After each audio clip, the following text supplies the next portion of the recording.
600-მდე გარდაცვლილი და 10,000-ზე მეტი დაკავებული. ასეთია გზა, რომელსაც ირანი თავისუფლებისთვის გადის. მასშტაბურმა ანტისამთავრობო პროტესტმა 31-ვე პროვინციის 185 ქალაქი მოიცვა. პროზექტურები დაღუპულებს, საავადმყოფოები დაშავებულებს, ციხეები კი დაკავებულებს ვეღარ იტევენ, თუმცა რეალური სურათის დანახვა რთულია. ირანში ციფრული კავშირგაბმულობა გათიშული, ინტერნეტ და სატელეფონო მომსახურება კი შეზღუდულია.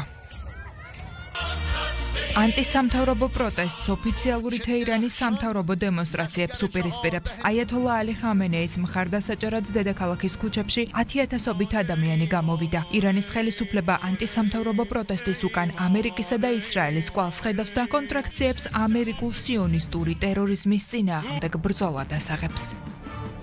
ქვეყანაში გარედან შემოიყვანეს ტერორისტები, რომლებიც მეჩეთებს წვავენ. შეერთებული შტატები და ისრაელი ბრძანებებს აძლევს ხალხს. ეუბნებიან წადით, ჩვენ მხარს დაგიჭერთ. მინდა მოუწოდო ოჯახებს, არ დაუშვათ, რომ თქვენი შვილები შეუერთდნენ არეულობის მონაწილეებსა და ტერორისტებს. მაშინ, როდესაც ოფიციალური თეირანი ტრამპის კრიტიკითაა დაკავებული, თეთრი სახლის ლიდერი ამტკიცებს, რომ ირანის ხელისუფლებას შეერთებულ შტატებთან მოლაპარაკება სურს. შეთანხმების შესაძლებლობას არც ისლამური რესპუბლიკა გამორიცხავს, თუმცა ოფიციალურმა თეირანმა ამერიკის ობიექტებსა და მშვიდობიან მოქალაქეებზე თავდასხმის გაგრძელების შემთხვევაში ვაშინგტონიდან გამანადგურებელ რეაგირებაზე გაფრთხილება უკვე მიიღო. არიან ადამიანები, რომლებიც დახოცეს და არ უნდა დაეხოცათ. ზოგი ჭყლეტაში დაიღუპა, ძალიან ბევრნი იყვნენ. ზოგს ესროლეს, ანგარიშებს მუდმივად ვიღებ. არ ვიცი, შეიძლება თუ არა მათ ლიდერები უწოდო, ისინი არიან მოძალადეები. რაც შეეხება იმას, დაესხმებიან თუ არა თავს ჩვენს ობიექტებს, თუ ამას გააკეთებენ, ისე ძლიერ დარტყმებს მივაყენებთ, როგორიც ჯერ არ უნახავთ. მე მოქმედები ძლიერი ვარიანტები მაქვს.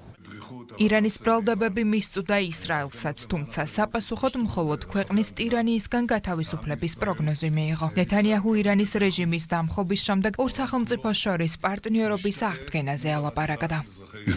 ისრაელი და მთელი მსოფლიო გაოცებულია ირანის მოქალაქეების უდიდესი სიმამაცით. ჩვენ ყველანი ვიმედოვნებთ, რომ ირანი მალე გათავისუფლდება ტირანიისგან. როგორც კი რეჟიმი დაეცემა, ჩვენ ერთად გავაკეთებთ კარგ საქმეებს, ორივე ხალხის საკეთილდღეოდ.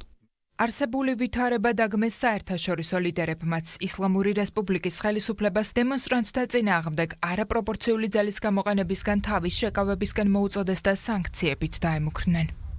ირანის ახალი თაობა ღირსებასა და თავისუფლებას მოითხოვს. მიმართავ ქუჩაში მყოფ მამაც გოგონებს, სტუდენტებს, მამაკაცებსა და ქალებს. ეს თქვენი დროა. იცოდეთ, რომ ნებისმიერი რეჟიმი, რომელიც კომუნიკაციას ბლოკავს, საკუთარი ხალხის შეშინებული რეჟიმია. ევროპამ უნდა გააცნობიეროს თავისი მოვალეობა და მოქმედების აუცილებლობა. ირანი თავისუფალი იქნება. შოკირებული ვარ ბოლო დღეებში ირანის ხელისუფლების მიერ მომიტინგეების წინააღმდეგ ძალადობის ფაქტებით, რამაც ადამიანების სიკვდილი და დაშავება გამოიწვია. ირანის ხელისუფლებას ძალის არაპროპორციული გამოყენებისგან თავის მაქსიმალურად შეკავებისკენ მოვუწოდებ. თითქმის ორკვირიანი არეულობის ფონზე ირანის საგარეო საქმეთა სამინისტრო ამტკიცებს, რომ ვითარება კონტროლს ექვემდებარება, თუმცა ქვეყანაში პროტესტი არ წყდება. ოფიციალურმა წყაროებმა ისლამური რევოლუციის გვარდიის კორპუსის პოლკოვნიკის მკვლელობა უკვე დაადასტურეს. მთავარ დამნაშავეებად კი პროტესტის მონაწილეები გამოაცხადეს.